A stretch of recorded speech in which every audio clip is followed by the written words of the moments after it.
Clarence J. Daniels, Daniels, 603 East Prospect Street, La Follette, Tennessee.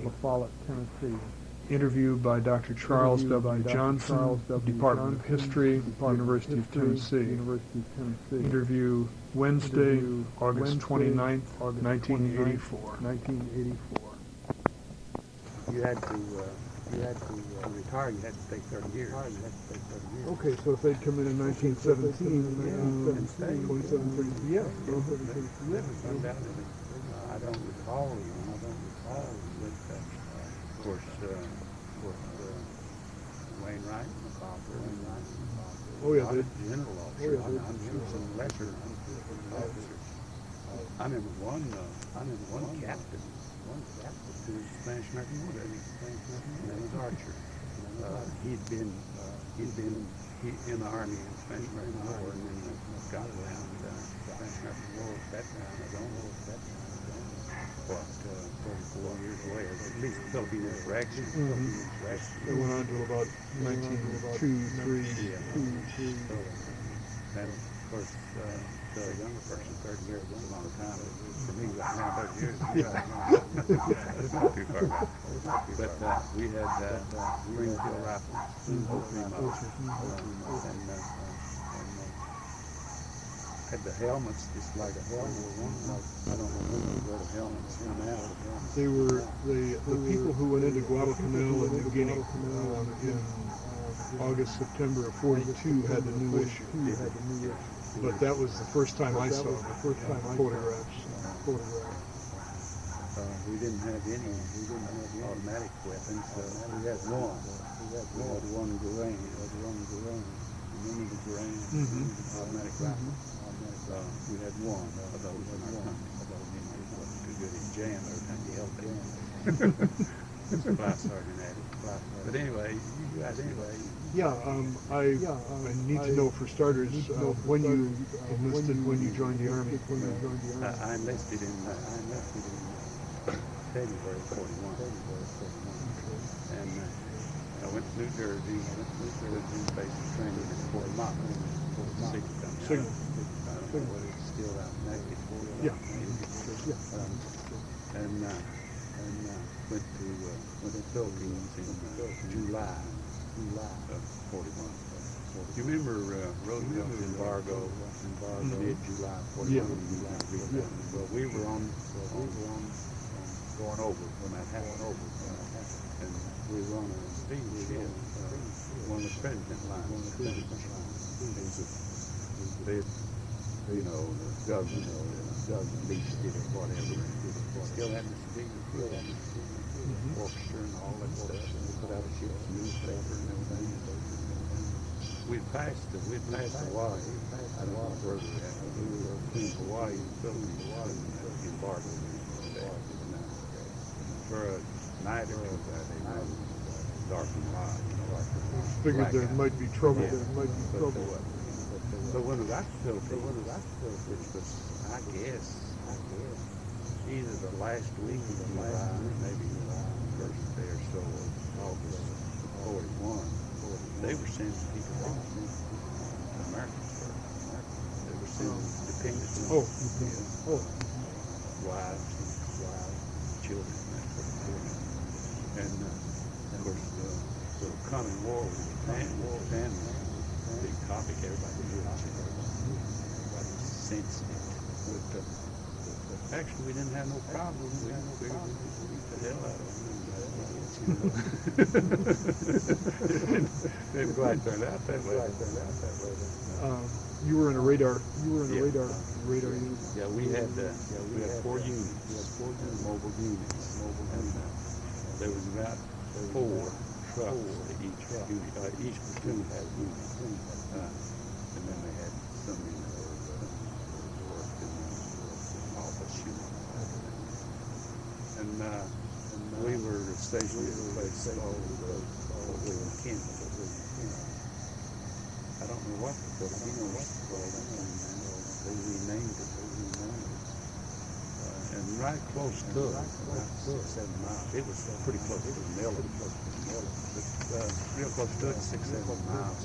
Maybe close needs some feet, small airfield, and it was the Far East Air Force headquarters field, but it's a small field. And then some distance away, I guess, 20 miles, Nichols Field, our fighter field. Observation, that's not observation.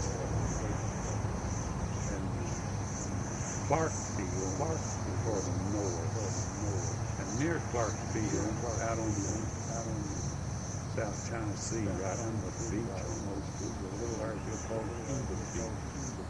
And Eagle? Eva, IBA. And we had I guess, it must have been about 2 or 3 weeks before the war started. One of our platoons went to Eagle Field, and another one left going to Burgess Point, right at the northern tip of Luzon. Of course, they didn't get up there. They never got set up. The Japs cut them off. Soon they destroyed their equipment.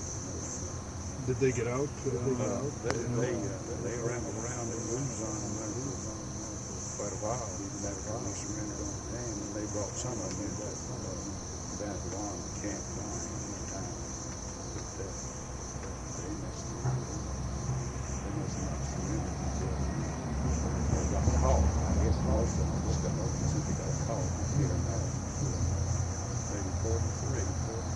But anyway, when the war started, I was at the field as a teletype operator and plotting board. We had this plotting board in one room and the teletype set up in another room. And in the teletype, we got calls in, sightings in from. We had this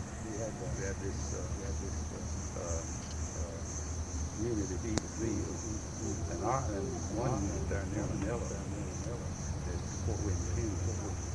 And I think maybe one unit went over to Bregador, and that made 4 units. But we'd get sightings in from these people, and then they had a pretty good setup of ground observatory,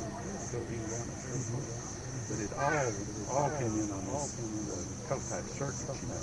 And what we would do, we would phone to the next room there, the location, the grid, and they'd put down the key.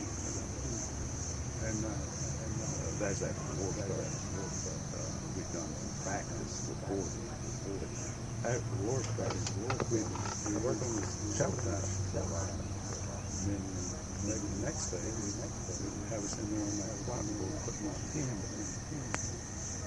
And it was kind of more than just a little scary, because in your mind's eye, when you was on the teletype, you could see, you knew where Manila was, you knew where you was, and whatnot. You got the picture of the plotting board in your mind, and these numbers would come in, and pretty soon, like, you get to seeing them things line up, You just have to separate. But anyway. I was just continuing on the war started. Of course, it was Sunday, December 7th, and it was Monday, December 8th. So it was kind of in that date. And I don't remember the exact time of morning, but it must have been about 6 o'clock. I was on that particular shift. So you were on 24 active, monitoring 24 8. Yeah, but everybody, there was somebody on each. And it all right.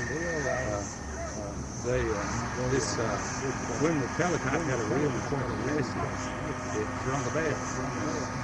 And they all rung that bell. And I remember the wording on the radio.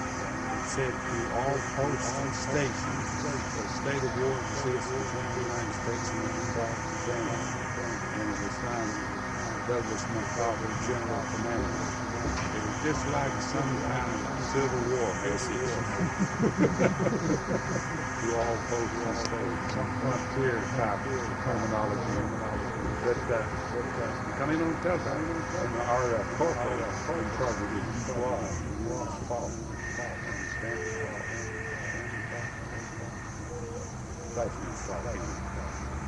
what we're supposed to do, we would initial, and we give them our station number, our call letters, and that would be a receipt to the sender, printed on his.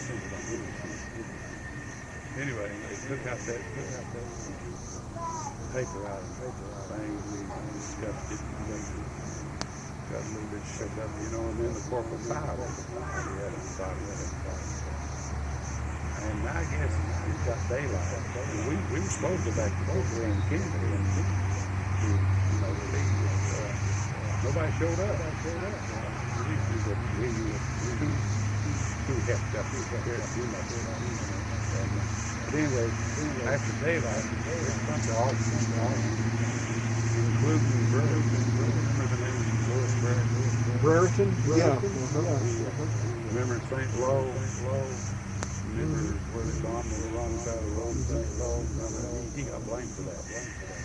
He was involved in that problem. Anyway, he was McCarthy's fire chief. He was Major General.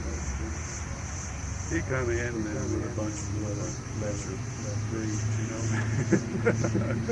They want that match, and he couldn't find it. Never did find it. They looked all through the file, fussed and carried on, Somebody wanted to sue him, and somebody got it. I guess. Not you. Got it and sent it home. I was going to say, got it and sent it home, right? You had something. But they never did find it. And we were there until we stayed at Kennedy until Christmas Eve. We evacuated Kennedy and Manila Christmas Eve. I guess Christmas Eve when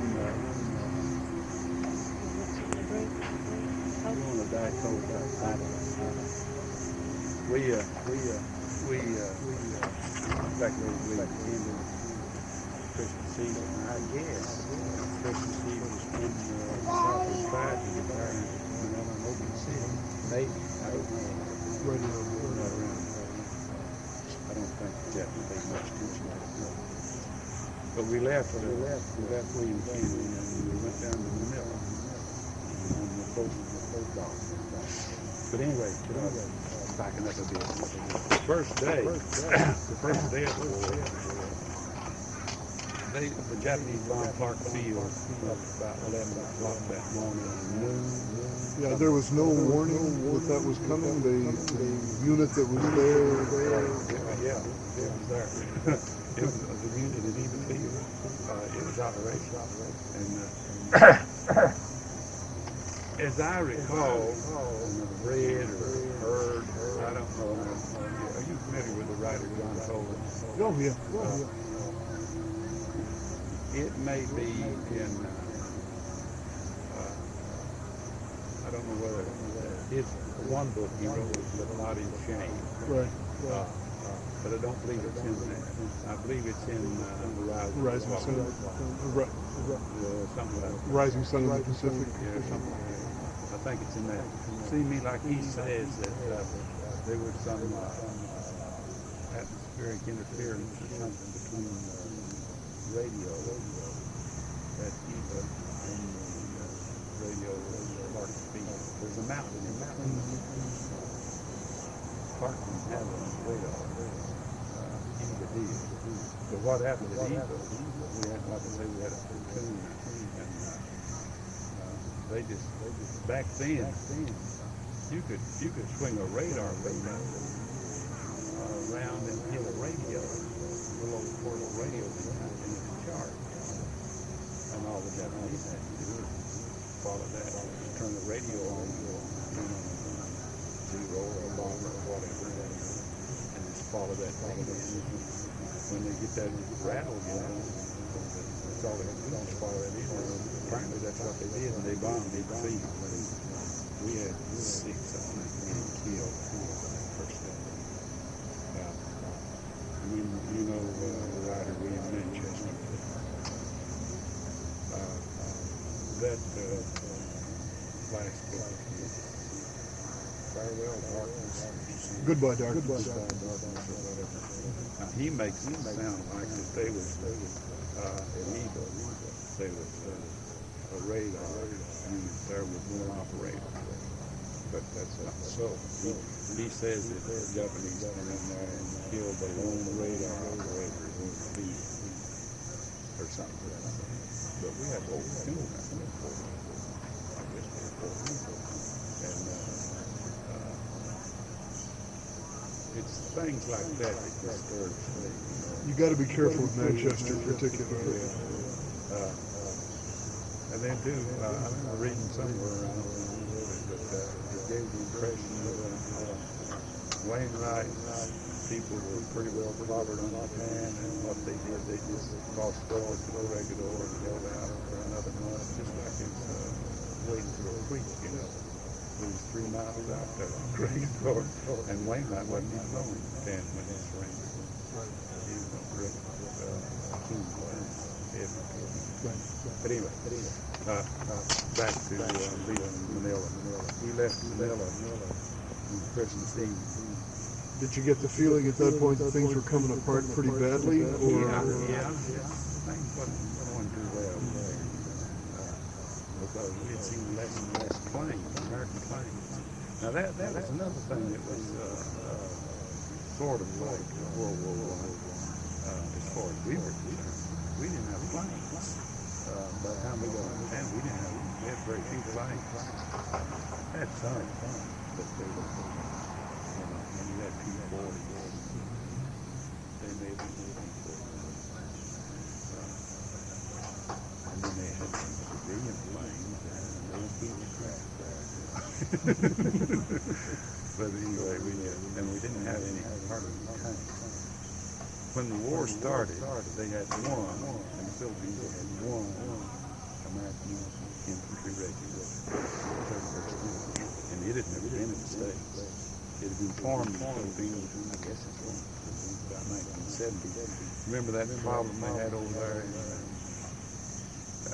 Russians, right at the tail end of World War I. Vladivostok. Anyway, this outfit, this 31st Infantry was formed, was sent over there, and then they were sent back to the Philippines. They've been in the Philippines ever since. They've never seen any stateside again. They had that one American infantry regiment. They had 2 or 3 Philippine scout regiments, and they were good soldiers and scouts. We had American officers, and they were good soldiers. They had one cavalry, horse cavalry regiment of scouts. I don't remember the number. Maybe like 57. I'm not sure. But anyway, one of the infantry regiments of scouts was the 45th. They had a field artillery regiment of scouts, and they had a coast artillery regiment of scouts. About I don't know, 2 or 3 weeks before the war started, the Americans brought in a New Mexico National Guard out of the Coast Guard, Coast Artillery for AA, and that's about all they had. They had some Marines too, didn't they? That they were the 4th Marines from Shanghai. Not very many or not very good. They spoke to me. Well, they got soft up there. Very much active. Although Carlson, like Carlson, recruited some of these people out of the 14th, and I don't know that fact. Anyway, the Philippine Army had some pretty good units. But they were, undertrained, really. There was one, and I think the number was the 45th Division, Philippine Army, that made a pretty good show. They had they had one, these Filipino officers, they really didn't receive the credit they should. Of course, I don't think that Major General King received the credit he should, because I thought I consider him a great soldier. But anyway, they had a Filipino.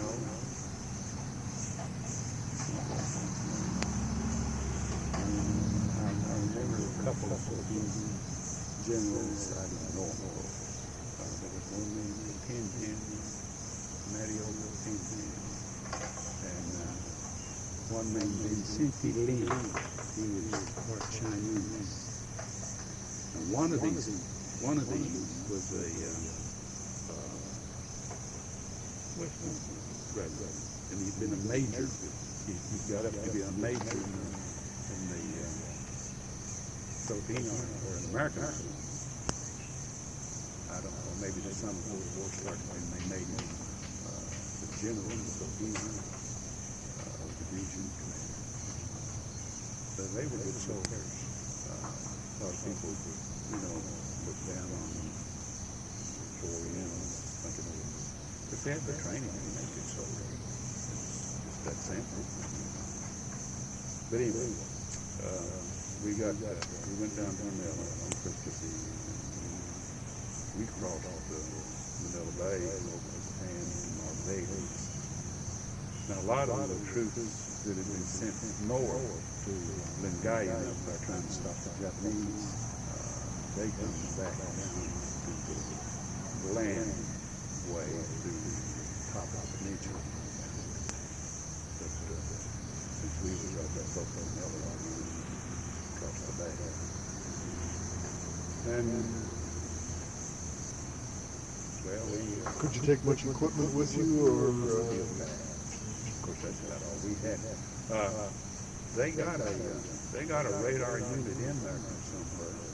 We had a unit in southern Luzon at the gas station. Now I don't know whether they got their unit out there or not, but there was a radar unit on the town, but we never did get it in operation. We never did get it set up. Now the one on Corregidor, they got theirs going, and they function pretty good. The radar had a sweeping antenna, a revolving antenna, and it had an oscilloscope around the oscilloscope screen, just about that big. And what it did, it had a white line right through the middle of it. And when it hit an object, it made a flip, in that line. It wasn't a sweet thing like the later radar. But when the thing swung around, of course you had the azimuth, the direction, and then that mechanism in some kind of tube or something measured the time that beam went out there and got back and gave you a distance. So if you swung around there and you hit something like a New Jersey, we operated, we had practice sessions in New Jersey. If that thing went out there and bounced back at 40 miles due east, say, and it's done that 2 or 3 times, 40 miles due east, and maybe picking up a smokestack or something. And that's the way it was in the Philippines too. You got the same distance and the same direction over and over again. You kind of know the station. You got something wrong. But anyway, on the tan now, I wasn't in the front line outfit, but actually everybody was in the front line outfit because of what they call it defense in depth. It wasn't such a huge place, and Japanese bombs all around. What my outfit did was guarded around the ridge where there was a hospital. I don't know. They had 2 hospitals. I don't know number 1 and number 2, and I don't even know which we were at. I think it was number 2. But anyway, our job was to guard around that ridge. And we did. Long about, I don't remember now, it might have been in the February 42, Japs landed behind the lines at a place called Agaloma Point. And they gathered up some guys to go down there to this lodge, and then they did. And they took some of my company up there. I was happened to be on guard that day. And they didn't get me, and I stayed on guard. They got back out there by myself for about 10 days. And it wasn't very pleasant. But actually got on him the ration was pretty needed. We had 2 rations, 2 meals a day, and the rice was pretty much didn't taste good. We used the same thing for beans. We may have gotten more, I don't know, but it wasn't very much more. Wasn't very good. They had rice, sometimes some kind of soup, and salmon, and not enough other days. People got to eating everything. I mean, you fellow named White one time got us some bananas and boiled. That was very palatable. And some of them eat monkeys. I don't know. I could go on.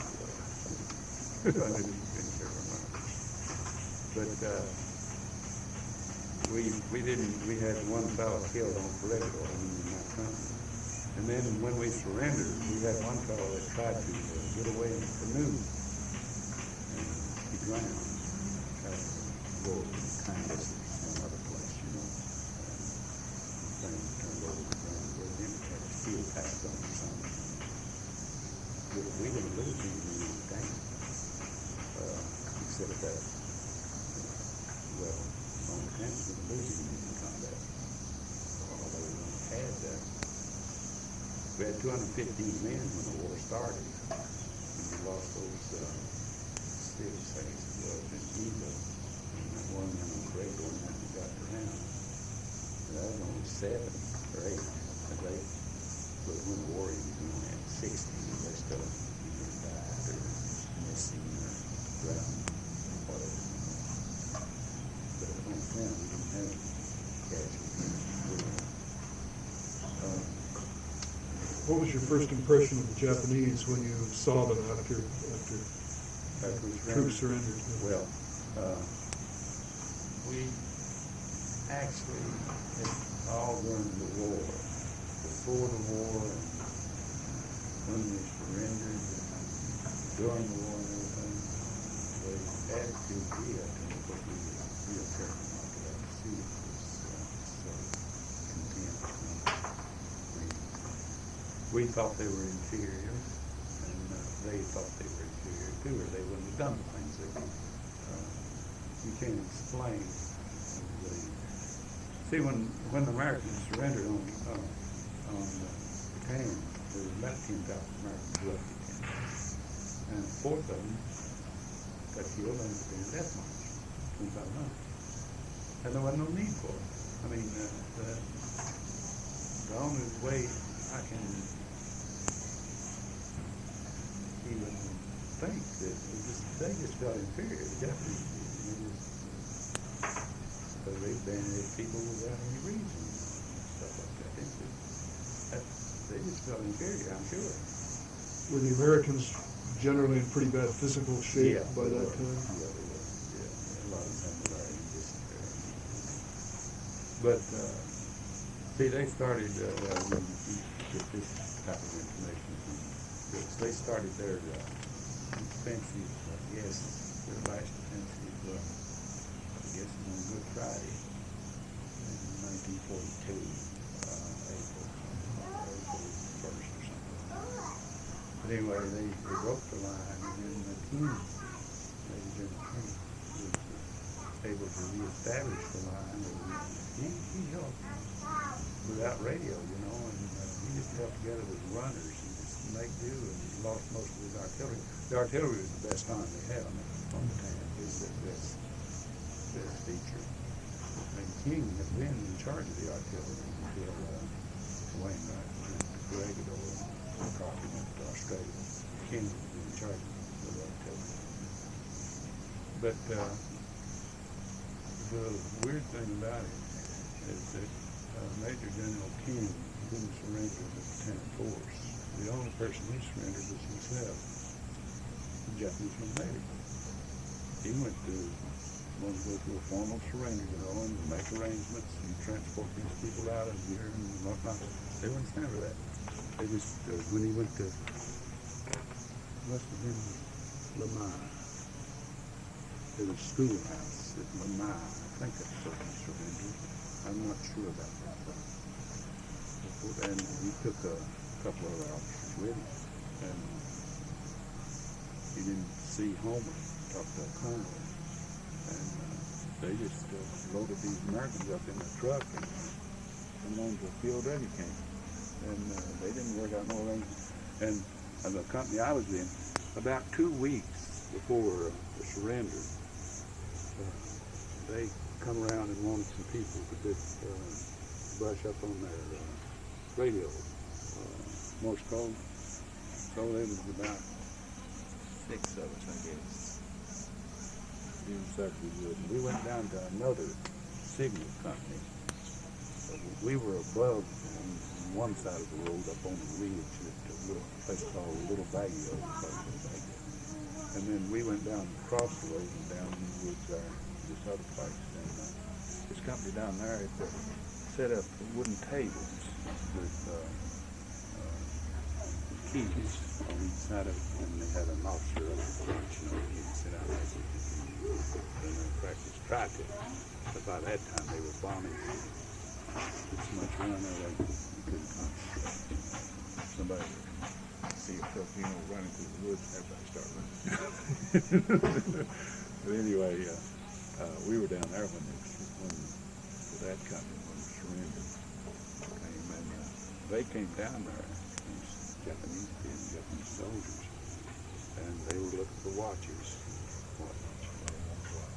And they just told us that, I don't know whether they made motions or somebody could understand, but anyway, we walked on up to the main road, but we didn't go on to the main road. We stopped up there and sat down there. The night before, we'd go to our pistol cart, throw them away, get the private.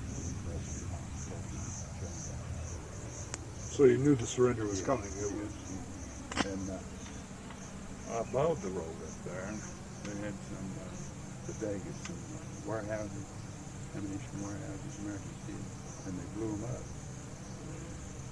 And at the same time, they had an earthquake.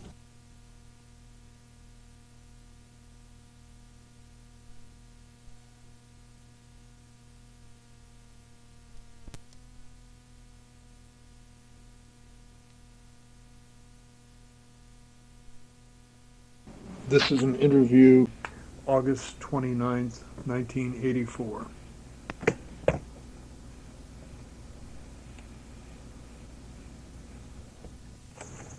But anybody on Bataan that was on Bataan to the surrender will remember that earthquake, It was pretty exciting. Anyway, they come down there, the Japanese came down there, and then they crowded us up there near the road. We sat there a while and got pretty thirsty, and they let some of us go back down there, and we had a water spigot down there, and they let us go down there and get some water. And I don't know what happened to him, but there was one Japanese soldier that just come completely apart somewhere, and he started hollering and falling and rolling around, and a couple of his comrades grabbed him and slapped him and whatnot, and the one brought out a hypodermic needle and gave him a shot, and he quieted down. I don't know what his problem was. And then a little later, there was a little old fat, he must have been a general, at least a colonel, and he come down there on a horse, and he got off his horse, and the orderly brought him a folding chair and sat down there with him, and a couple of other characters come and sat down there beside him with an automatic rifle, and he talked to some other Japanese officers, and just sort of dripping arrogance, you know. And directly he got up and went on down. He left his horse there. He went on down, and his orderly folded up that chair and took off after him, in case he wanted to take it. Anyway, we sat there till it got dark, and we didn't have nothing to eat. And of course, now this particular group that I was in had it easy compared to some of these others, but because they, from what I've heard from other guys in my outfit, you know, they really treated me pretty well.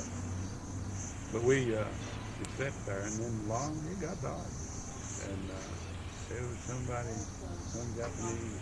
They told us we were supposed to get up and start moving on, you know. And some Japanese up on the upper side of the road in the woods there was hollering, "Come away, Joe. Come away, Joe." In the Philippines, an American called a Filipino Joe, and a Filipino called an American Joe. But Filipinos didn't call each other Joe. They said, and I don't know if this would be true, but they said that they caught an infiltrator or two dressed in a Filipino uniform, calling another Filipino Joe. The Japanese just not the Filipino, and knew some Tagalog or English or whatever. And they also said that they could spot a Japanese infiltrator, you know, some Jap trying to disguise himself as a Filipino, and if they were suspicious of him, they can say hula hula. Couldn't do it. Say hura hura. There's a place in the Bible that has something like that. The word shibboleth, you know. I don't know the exact story, but they made these people say the particular word, and they couldn't say it, so they knew they were the enemy. Anyway, we walked a little ways that night, and then they cried us off the road again. What they were doing, they were trying to get us out of there and get their equipment and men down to the end of the peninsula for their operation against the corregidor, about 3 miles out from the water. Anyway, they got us off the road. Next morning we started off again, and it was the day before though. It was while we were sitting up there waiting. We had some artillery shells coming in, and it didn't come anywhere close, but it sort of shook us up. And what the Japanese had done down outside of the jungle there on the beach a little ways, they must have been a place called Cat Cabin. They set up a battery and was lobbing some shells over the corregidor, and that is columns of POWs, American POWs and Filipinos and POWs going by at the same time, just over behind them. I wasn't there, so I heard about them. But they figured that, of course, corregidor could see them, you know. They figured they'd just throw a few shells over on the corregidor, and the corregidor wouldn't answer, but the corregidor did. And it took care of that battery, and it killed some Phillips and killed others too. Anyway, we went, next morning we started walking. I remember down around Cat Cabin, there was we passed by a Filipino hut, and there was an old white-headed Filipino woman laying on the ground outside, and I don't know if she was dead or not. She lived there all the life, and then the Japanese come along and told me to let her leave. She was laying on the ground. I don't know if she was dead or not. There was some other places like that. And I remember seeing that same woman. They had a Filipino in a truck, spread eagle tied in the truck. Japanese did. The truck was moving along to a good clip, and Filipinos bouncing up and down. They executed some officers. Japanese did have instruments. Filipino officers or American officers? Filipino officers. Well, they killed some American officers. But anyway, what this Filipino had done or what had happened. Did you see any difference in the way they treated the Filipinos and the way they treated the Americans, or was it pretty much the same? You'd stop. I was on that march about, and it's not a long way. An American infantryman can make it in a couple of days, you know, in good shape. It's just 55 miles, really. I guess 55 miles.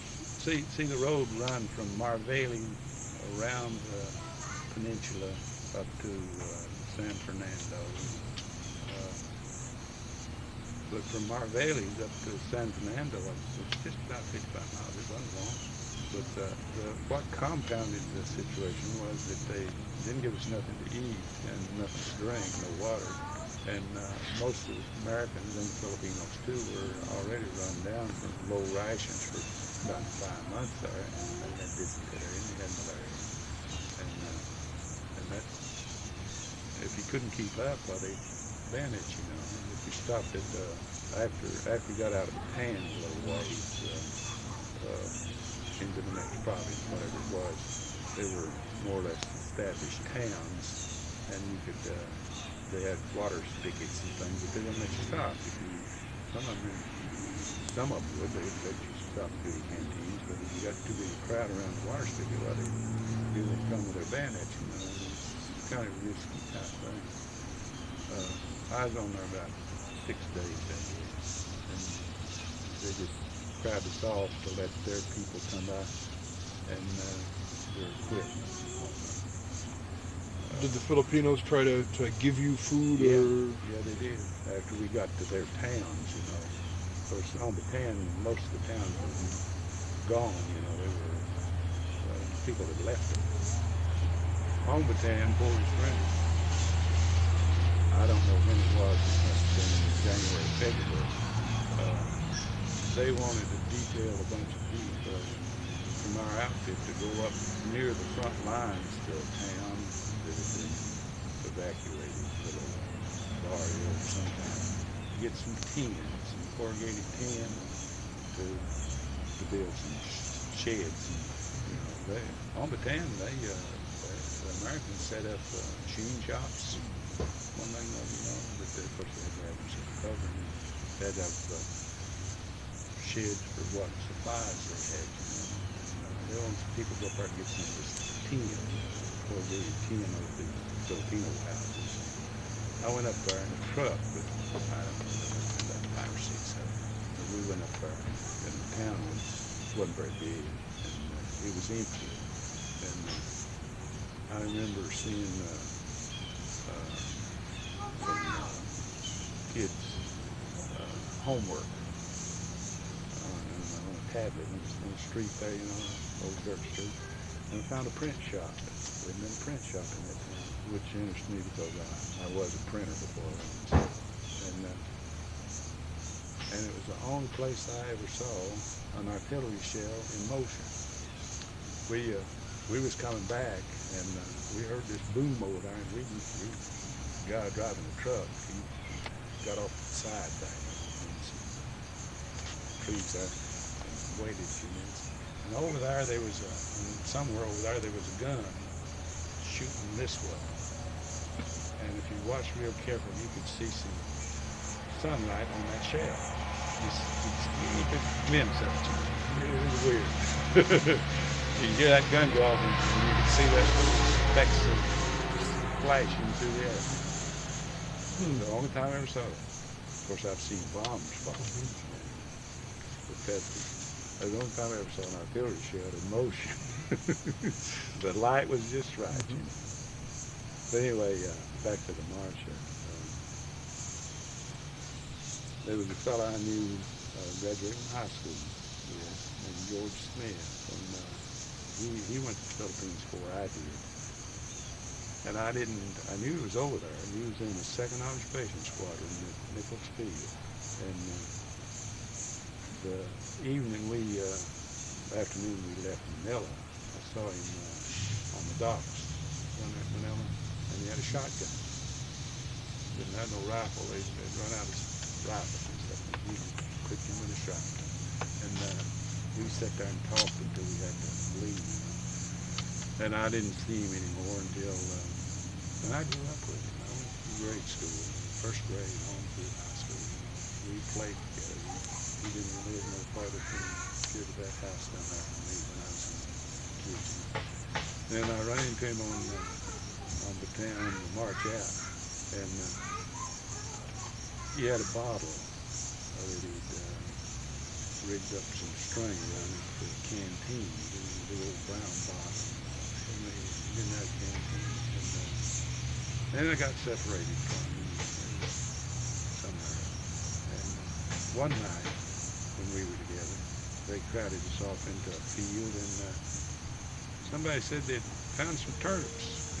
Dug up some turnips in that field, and everybody started digging. Me and George started digging, and we dug us a couple of turnips.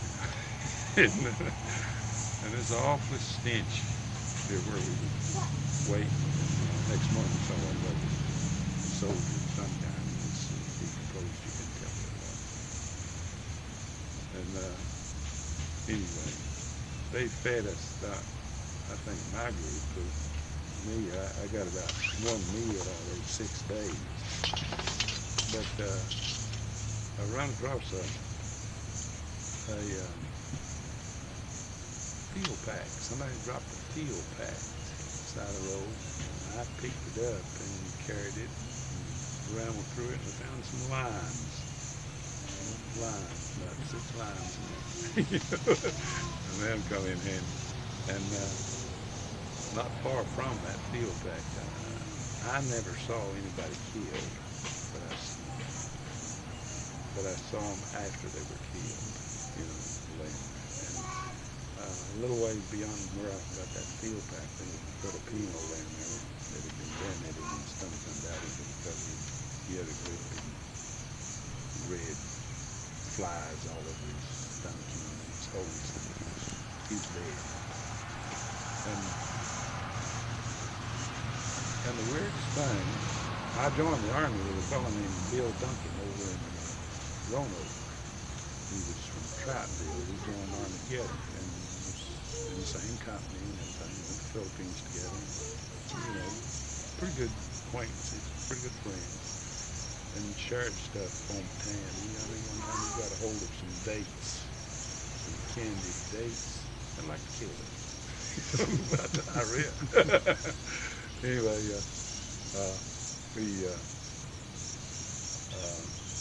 we was getting pretty close to San Fernando and couldn't hardly drag along.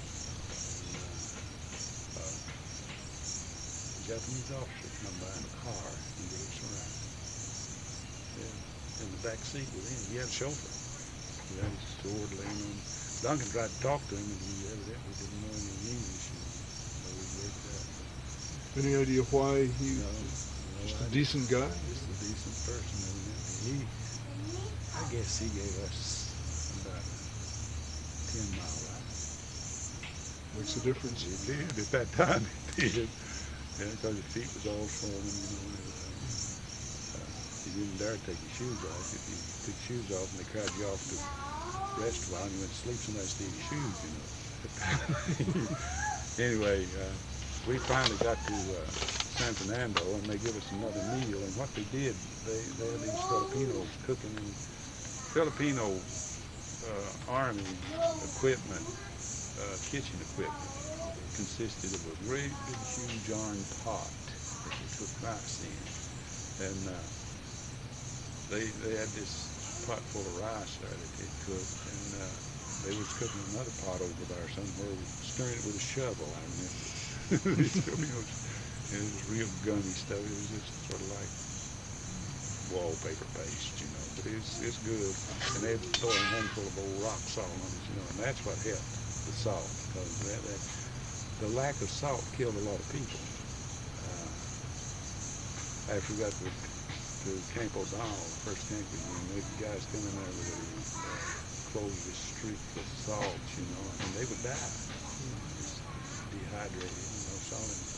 But anyway, we got to San Fernando, and they rolled us in took us in some boxcars. Got us in some boxcars to a place called Cappus.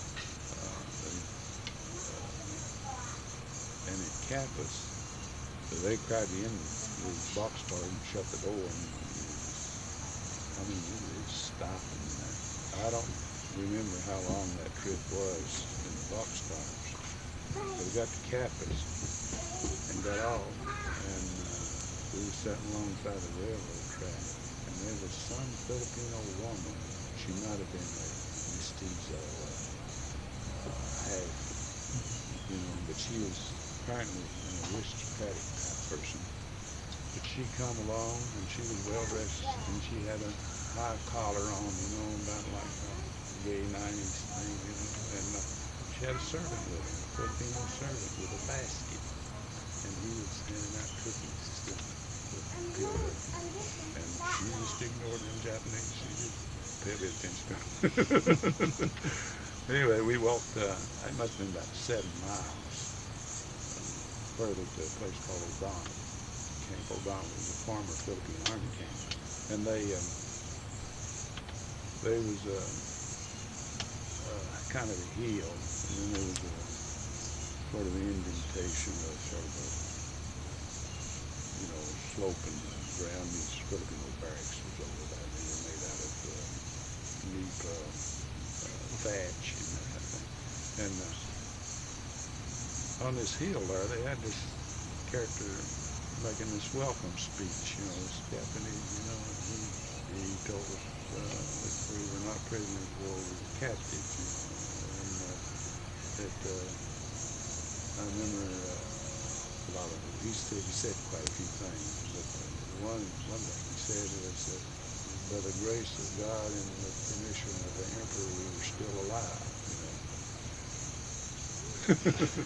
He may have been right on that permission, by the grace of God. Well, he may have been right on both of them. I don't know. Not too comforting, no. No. Anyway, I did O'Donnell's worst, because they just crowded them in there. They kept coming in for 2 or 3 weeks after that, and a lot of them were just ready to die anyway. There was some water spigots there, but you had to stand in line forever. And usually what you did, you gathered up a bunch of canteens, and they only turned the water on maybe 3 or 4 hours a day. You gathered up a bunch of canteens, guys that were sick and unable to get to the spigots, and you try to get them some water. And they start feeding rice there pretty good. They had rice and sweet potatoes. They had steamed these sweet potatoes in these big pots. They'd put water in the bottom, and then they'd put a wooden platform thing down there and put the sweet potatoes on there. And put the water in and steam it too. Yeah, and cover over with gunny sacks, And the Japanese were doing the cooking, or by this you were doing it? The Americans. Yeah. And rations weren't too bad because there was a lot of people couldn't eat, and you take your mess kit and their mess kit through the line one time, getting so and so chow for him, and you would be, but you take it back to him and you couldn't eat it. It's all in the maid office. I don't know where he was from. I think he was from Pennsylvania. But anyway, he was that way. He couldn't eat. He just couldn't get down with it. They had a building up on a little old hill there, a big building. And this building was stilts. It was supposed to be a hospital, but it was a bunch of hospitals. Went up there and died, A lot of people, quite a few of them, crawled underneath it for the shade, and they died under there. We had a fellow in our outfit named Lou Vasey, and he's a career man. I don't know how long he'd been in, but he was in the Hawaii, and he'd been a boxing champion. he crawled up in there. There was another fellow named Hal. Seemed to me like he was from Indiana, but he was Howard? Hal. Hal? Hal, H-O-W-E-L-L. He was, before the war, he was the all-American type. Fine looking, blonde, and everything. He may have even been a corporal, I don't know. Back then, in our outfit, rank was kind of scarce. Most of the rank went to previous service people. But Hal was one of them. I remember going up there one day to see somebody, and the fellow was a Catholic, and the walls, they didn't have no beds, it was just floors. And, he got his rosary caught in the wall of the thing, you know. Oh, the board is just one board thick, and it was a thin board. But to get it loose, all you had to do was push on that board a little bit. He didn't have strength to do that, and pushed it with his foot. But I'm sure I guess as many died at March. Do you have any sense that if the Japanese had wanted to provide more supplies, they could have treated you better and many more would have lived? I'm sure they could. Or say,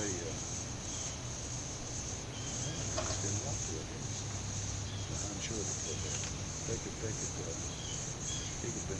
because they'd come in there and they'd die on the ground, you know.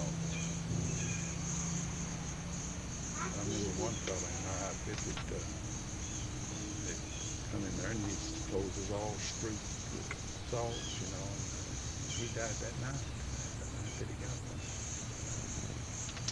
I'm sure they could have done better. They could have done better by just providing some salt. That would have helped a whole lot. Yeah, I think they could have done better. King, Major General King was there, and Blue Mail, Clifford Blue Mail. Now he was a fighting general. He was just a brigadier, I think, but Colin talking about him somewhat in that, but not in shame. He was there, and Jones, Parker, I don't know whether Parker was there or not. Parker was Jones and Parker, I believe, were two corps commanders, what passed for corps. They had, as I understand it, they had, after Wainwright went to regular, they had King in overall command, and then the front line was divided into two corps. And Jones was corps commander on one, Parker on the other. I don't believe Parker was there, I don't remember. They had a whole bunch of colonels. Jones was there, Blue Mail. Did they separate out the officers from the enlisted men? They lived in smaller houses. Now, were these all Americans in this camp, or were there Filipinos there? The Filipinos was up on the hill in another section. And, in a lot of pictures that you see of that time, you see a couple of Filipinos. There'll be a line of Filipinos, and a couple of them have a litter with a blanket on it and undoubtedly a body in it, you know. And Tolan does the same thing in his captions on his pictures, I think. But anyway, it says that these Filipinos are carrying one of their comrades into the camp.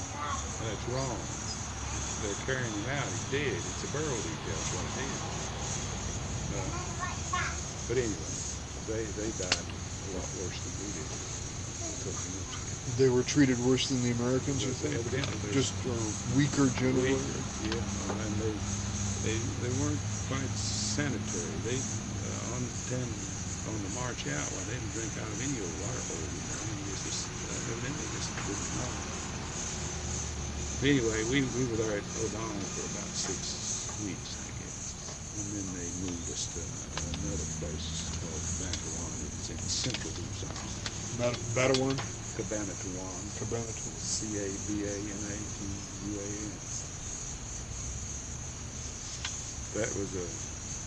That was about the biggest city in central Luzon. And things there got bad. They got bad because they let the Americans organize the inside of the camp better, you know. They divided the camp into groups, group 1, group 2, group 3, with a mess hall for each one of them. And then they had a separate section for the hospital for the real sick, you know. And at the hospital, they hadn't it divided. There was a real worse place, you know, where they were really dying, and then the other part wasn't too bad. At Cabanatuan, most of my time there was in the kitchen. I was real lucky and got a job as a KP. We worked 2 days and then we was off a day. But for the rest of them, they had a farm. Had a big farm there. They raised things. The Japanese took most of it. Sweet potatoes. That country really grows sweet potatoes. You'd have a field of sweet potatoes. You know, you can go over that field and pull you off a bunch of runners, just the ends of the vines, you know, and take them over yonder somewhere and stick them in the ground, and pretty soon you got your sweet potato field over there. and big sweet potatoes too, you know, foot long sometimes. Huge sweet potatoes. They call them camotes, the Spanish word. Camotes, C-A-M-O-T-E. Who made the assignments for, say, KP? Was it Americans? Yeah, the Americans. Yeah. They had a regular organization.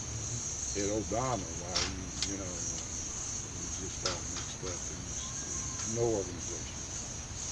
But at Cabanatuan, the commander of the camp there was 2 camps at Cabanatuan. One of them was most of the regular people who came in, who surrendered about a month after we did on time. But they were on up the highway a ways. But at our camp, and I think he was on the railroad, Lieutenant Colonel Beecher. He was a Marine. Because they moved at O'Donnell, they moved out all the full colonel general officers to another camp. They got used to it. Some of them, Wainwright, I think King, I think now they went to Formosa, Taiwan now, and then later on to Knoxville in China. I'm not sure. I believe that's right. But we only had one full colonel at Cabanatuan, and then they moved him down to Manila while he was captured later. His name was Sharp, not Sharp. I remember. But they moved him on down with the highest ranking officers we had with the lieutenant colonel. Howard K. Johnson, who later became chief of staff, was there. He was a supply officer at the camp. Can you imagine being a supply officer in the Trapnell, who was a corps commander later on. I don't know what corps he was. What's Atlanta? 4th Corps. Seemed like he was in Atlanta. Trapnell, he was there. There was a fellow named Fitch, Alva A. Fitch, and he was a mess officer in this kitchen that I worked at most of the time. He later became a lieutenant general in Army Intelligence. He was a real sharp person. There were quite a few there. We had a fellow there named Bianchi, Captain Bianchi. we run marijuana for getting some Filipinos out of tank trapping in Bataan. We call him Bull Conchi. He's quite a character. He's a big fellow. But I worked in the kitchen most of the time I was there, and got sick a time or two and was in the hospital. But by this time, the hospital wasn't just a place that people went to die. No, they tried to cure you. The Japanese? No, the Americans. Of course, the medicine was kind of meager, you know. Did you get Red Cross supplies, or? We got, at Cabanatuan, I was there 2 years, and we got Red Cross packages about 3 times. It was a box of groceries, is what it was, you know. A can of corned beef and some prunes, which we didn't need. Prunes, and powdered milk. We called it soluble coffee. It was instant coffee, what they call instant coffee. And a little bit around the cans, you know, that was sold about maybe 2/3 of an inch thick and about the size of a silver dollar or something, you know. But what else was in those packages? I remember the corned beef and the prunes and the powdered milk and the coffee. Cheese. Had some cheese. And it come in the low round tin. But we got it about 3 times. Were you getting any news from the outside? No. Did you have any idea what was going on? We didn't know what was going on. Never heard of Truman, never heard of Eisenhower. Patton, none of those big guys. No wireless radio, No, any idea? No. Rumors, all kinds of rumors. One day we had a fellow named Wayman, Glenn Wayman, from, I think, from Louisville. He said, let's start us a rumor. It's about the middle of 43, you know. And he said, we'll just start us a rumor and see what happens. And we was working in the kitchen. And there's some character come along that wasn't working in the kitchen. And Wayman told him, he said, there's a fellow in here the other day that had to go over to get some, go to Clarence with a rice detail. They sent a detail over there to the Japanese did, with Americans, but with Japanese cars, to get rice and other supplies, you know. He said, this guy heard Roosevelt had died, you know, in about 43. Everybody knew Roosevelt died. Didn't know who succeeded him, but Roosevelt's dead. That's an ironclad cinch, you know. But we had all kinds of rumors. Well, when you've got no news, then rumors are all you've got. But it got pretty decent there compared to O'Donnell. At one time, they let us have entertainment. And put on a show or something? Somewhere or other, they got a little old piano and a saxophone. There's some real talented guys in there. They put on skits. I left there in August of 44. Near there, they had started building an airfield, the Japanese had, and they took some of all the time that was there, they'd come around ever so often, you know, every once in a while, and gather up a few hundred men to ship out to Japan, you know, Japan mostly. Some of them went to Davao down in Mindanao, southern. But anyway, they were building this airfield, and I was still working in the kitchen. We took their food out there in the truck, with the cans of rice and soup out there too. There were people from the camp then working on the airfield? And then, I don't know, it must have been in July. quit that, quit taking Americans over there. And maybe it's having the Filipinos work on it or something, or maybe abandoned it altogether, I don't know. But in August,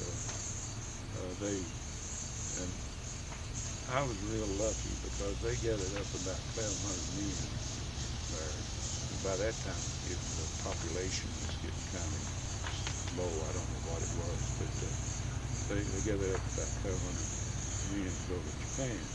But I wasn't one of them.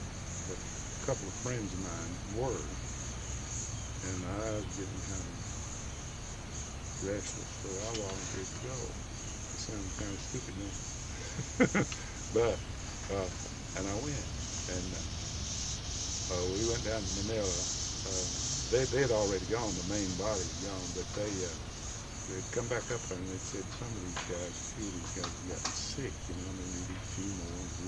Anybody want to go? I said, yeah, I'll go. So went down there at night, and in a truck. We went through the town of Bandawan, and at a crossroads there was a Japanese guard, standing guard.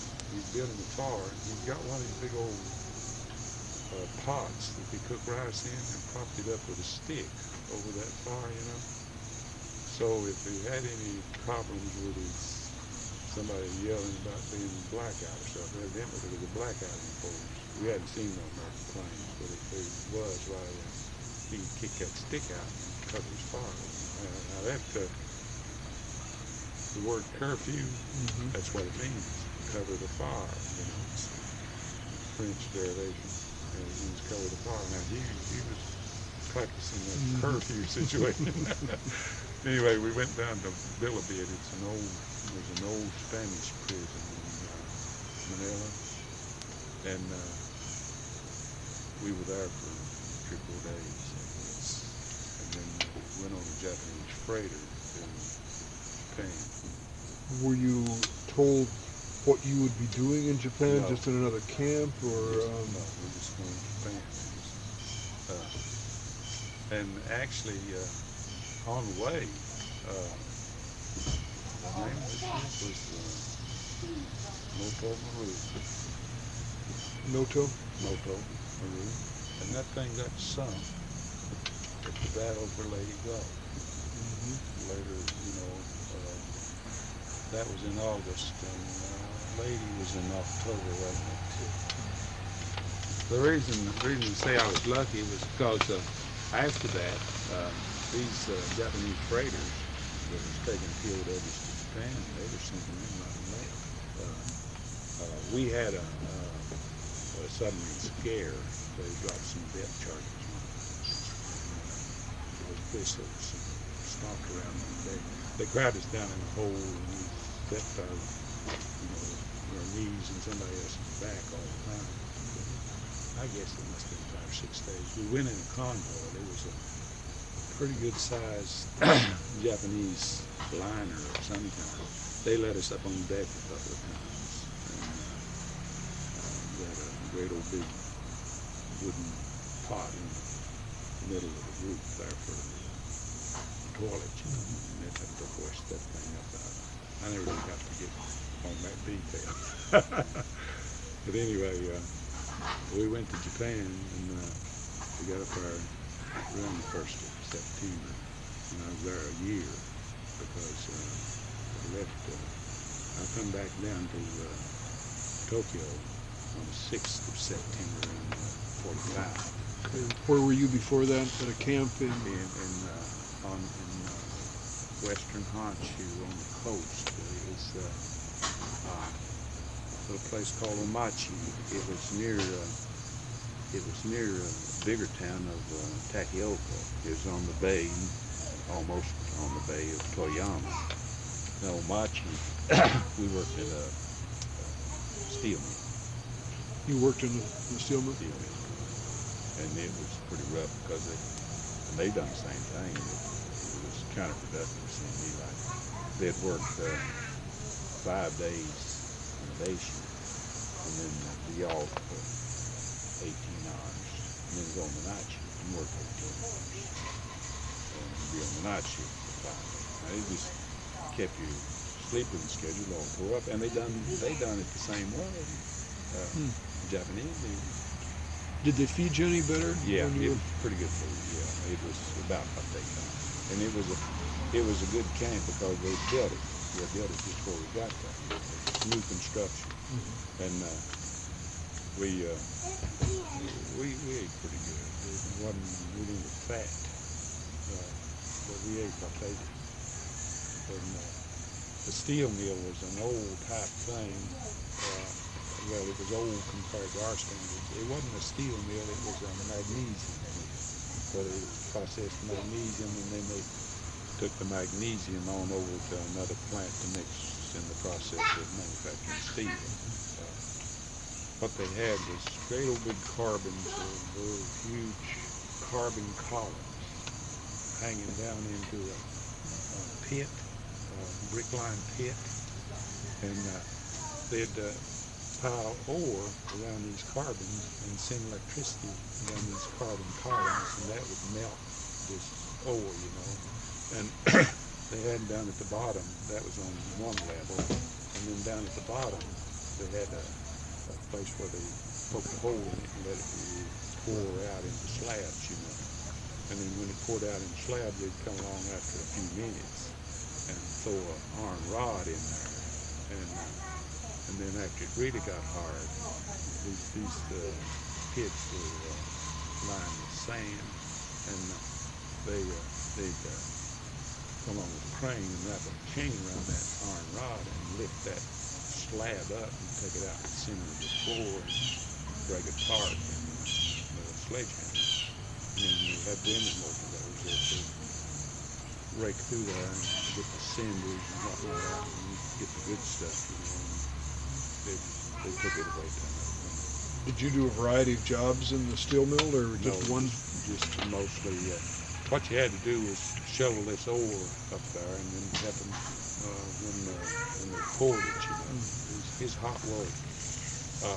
Around these carbon columns, gas would collect, and it would blow up, you know, and start slinging that ore all over the place, and you had to really big long poker-like thing, and you had to get out, reach in there and loosen that up and let that gas out some way so it would quieten down, you know.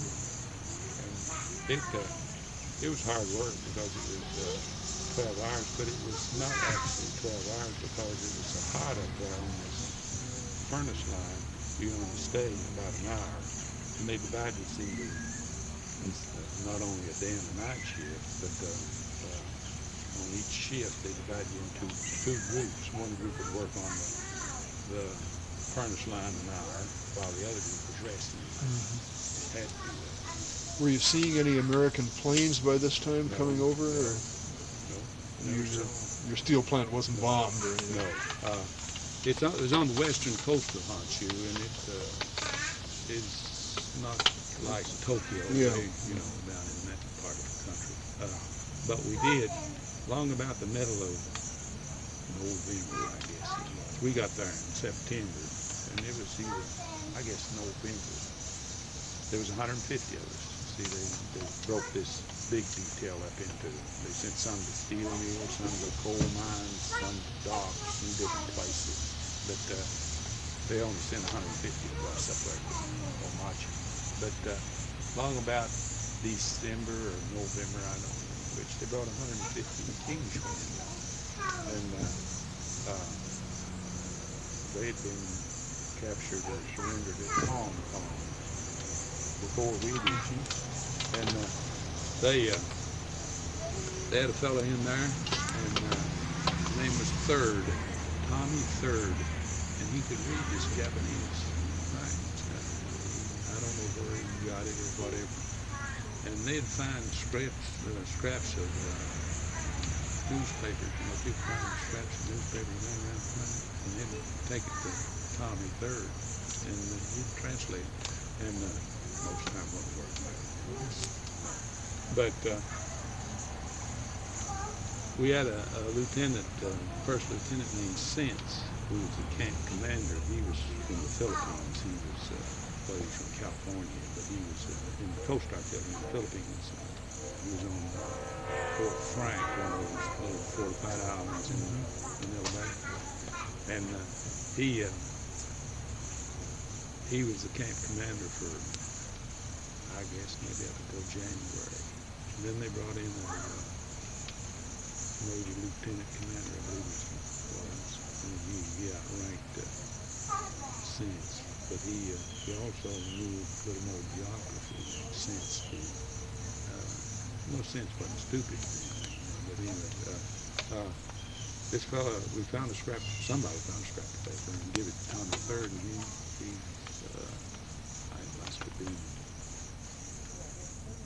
I guess, maybe March, April, somewhere along there, May of 45.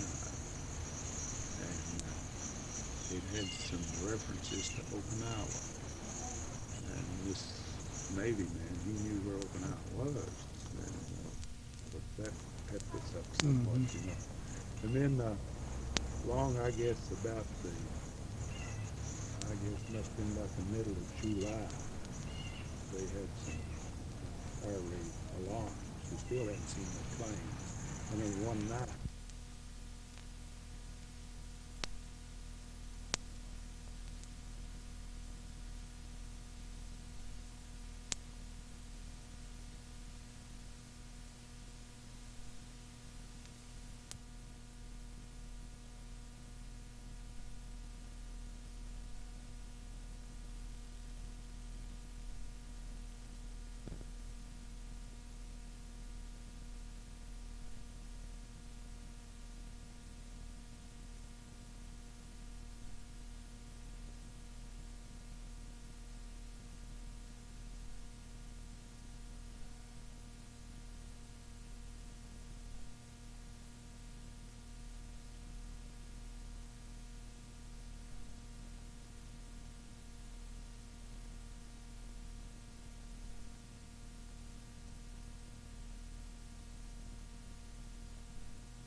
at this point go about halfway through this tape where the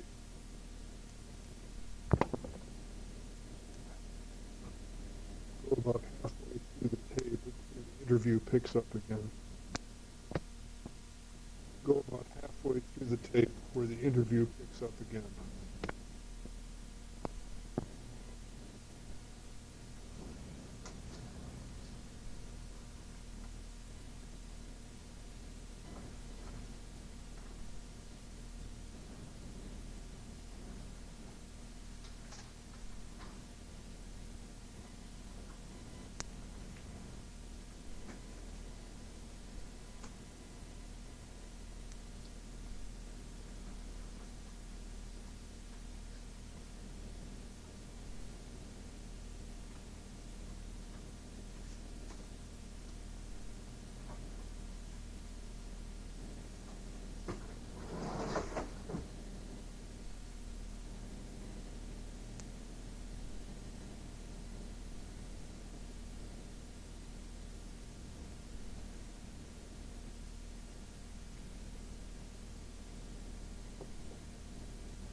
That must have been a really It was, interesting yeah. feeling.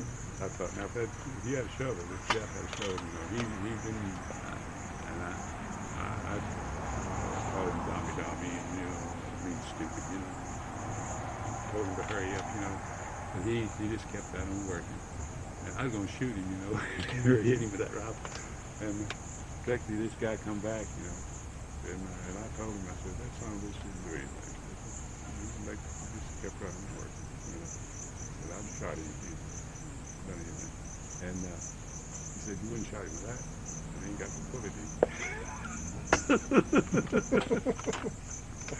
But there was a big old black man there, and he was either a corporal or a sergeant. But he had about 10 Japanese prisoners there one morning. He was lining them up, trying to go and take them to work somewhere, And he wanted to do about face. And they wouldn't do about face. They didn't know what about face was. About face. They stood there looking at him. He hollered 2 or 3 times, and he grabbed one up and whirled him around. He said, when I say about face, I mean turn around. He finally got him moving, They had a big Japanese sergeant at Command 1, and I don't know what his name was, but we called him Speedo, Big Speedo. And of course that was his favorite expression, Speedo. They brought a bunch of Taiwanese in there, I reckon, in their army, for guard duty. And he had him out there one day trying to give him command of some kind. And one of them wasn't too responsive. He was kind of sluggish. And that Japanese sergeant picked up a board laying there and hit him along the side of the head and just knocked him over. Well, their own men.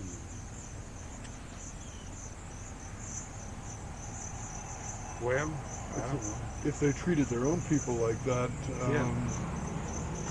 they must have been very rough on you. Yeah, they did. They treated their own people that way. They were pretty rough. They were pretty caste conscious too. Officers didn't know what enlisted men. Well, in the American Army they didn't do much, but they treated you like humans. When did you get back to the States? In November of 45. Had you pretty well got your weight back by then? Yeah, I was in what's the name of it? Letterman General Hospital in San Francisco for about a couple of weeks, and then come to Nichols General Hospital in Louisville for a while. And come home. I was home. Got home to Eastern Kentucky before Christmas, and then went back to Louisville and was discharged up there in January. 46. Started school in University of Kentucky in February 46. I hadn't married after I moved to the college. Must have been before we moved up here. We lived at the lower end of the street for about a year. I guess it was about 59 taxes. Since then I haven't had it. There are kinds of malaria, I understand, that were recurrent like that. They'd go away and come back and go away. Mm-hmm. Kind I had in the Philippines, to a bad one. But go away and come back in a week's time, You could almost time it. This is Monday. It's Monday morning. Time to get malaria again. You get a attack, I imagine everybody who made it through wondered, with so many people who didn't, wondered what it was that enabled them, why they made it through when somebody else didn't. Well, I'd wondered that. Thought I was lucky. I thought I was a hillbilly with a better constitution than some of these city people. But I'm convinced now that I'm a member of the East Baptist Church, and I'm convinced now that it was a prayer that done it for me, because I didn't know it till a couple of years ago. My sister, we lived at a place called McRoberts, Kentucky. in Jenkins, Kentucky. It's in the Lesser County. It's coal mining country. And she told me that during the war at Knoxville, that people in the community would have prayer meetings, and they would pray for people's safety that were overseas, and they would pray for them individually by name. And I think that's it. Because I haven't seen, I wasn't any stronger or any smarter. Well, love didn't have a lot to do with it. This business of volunteering to go to Japan, that somebody was watching that. I didn't have to go to Japan. I could wait and got on one of the other ships where they got bombed and sunk and everything, you know. There was one ship, seemed like there was about 1,800 prisoners on it that left in October, the Philippines in October, and only 5 of them, and the ship was sunk, and 5 of them got on some wreckage and got over to China somewhere, out of 1,800. And there was another ship that left Manila in December. Now see, they was fighting in Leyte and American submarines and planes and everything all around it. And that thing, and I believe Beecher was on it.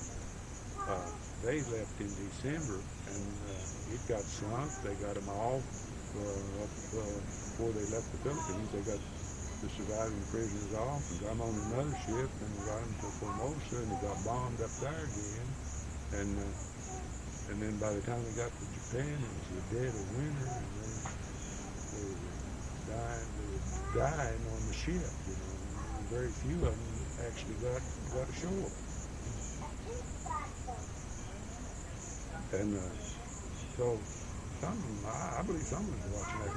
I remember one time I'd been sick and been in the hospital and on the hospital side of the camp, and I'd come back, and this Wayne, this fellow I mentioned a while ago, he was chief cook and Major Fish. He was the mess officer.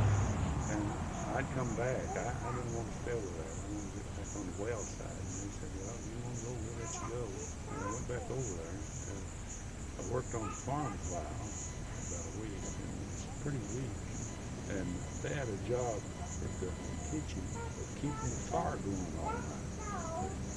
Because they had to start cooking this rice about 4 o'clock in the morning to feed the men before they went out on the farm. You know.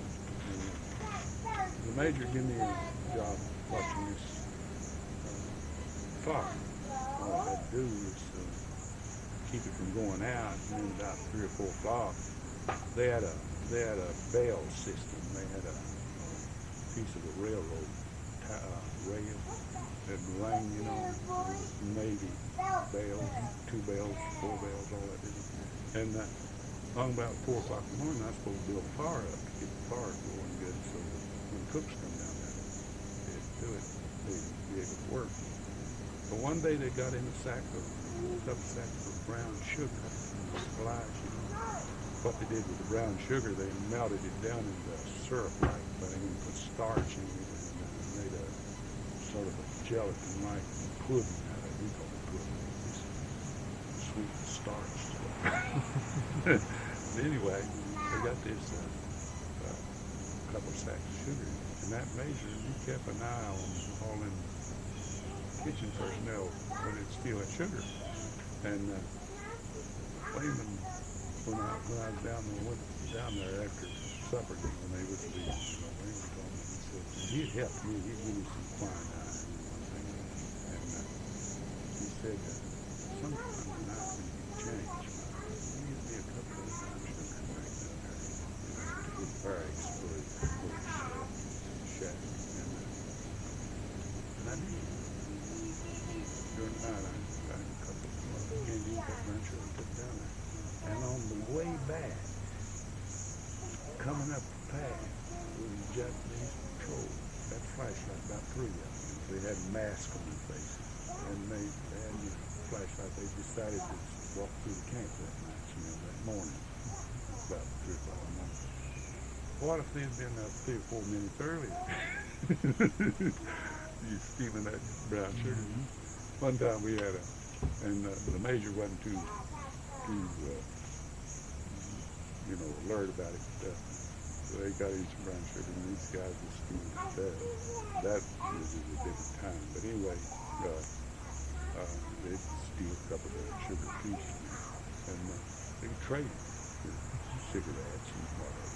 And the wayman come down there, and he had a pretty good sized little old tin can, brown. And there's a fellow named Tom Lloyd said, old wayman, he said, Wayman, why do you steal so much of that damn sugar for? You know, make it look bad. And Wayman said, they ain't no need making any trip. He got it all right.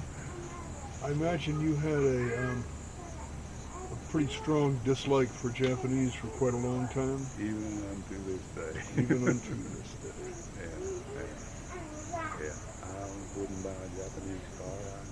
I just don't like it. You just don't like it. The things that they did that wasn't necessary. The unnecessary cruelties. Yeah. Well, and the hypocrisy of it. Now they were, I don't know whether they were signatories to the Geneva Convention or not, but in their Army manual, and I've read it, they give you prisoner of war policy, how they're supposed to treat prisoners of war. And it wasn't what they did. It wasn't just in the Philippines. It was in Singapore and Hong Kong and Java and a lot of those places.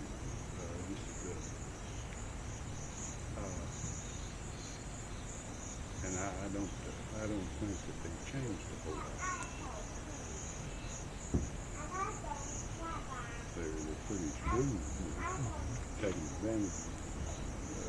They're taking advantage of American gullibility, I think. This business down at Smyrna, our school down here, it's a vocational school, and they said they rigged up a trip to go down there and see some of that type of operation, but I didn't go. I desired to go. You had enough of talking with Japanese. Yeah. They were decent.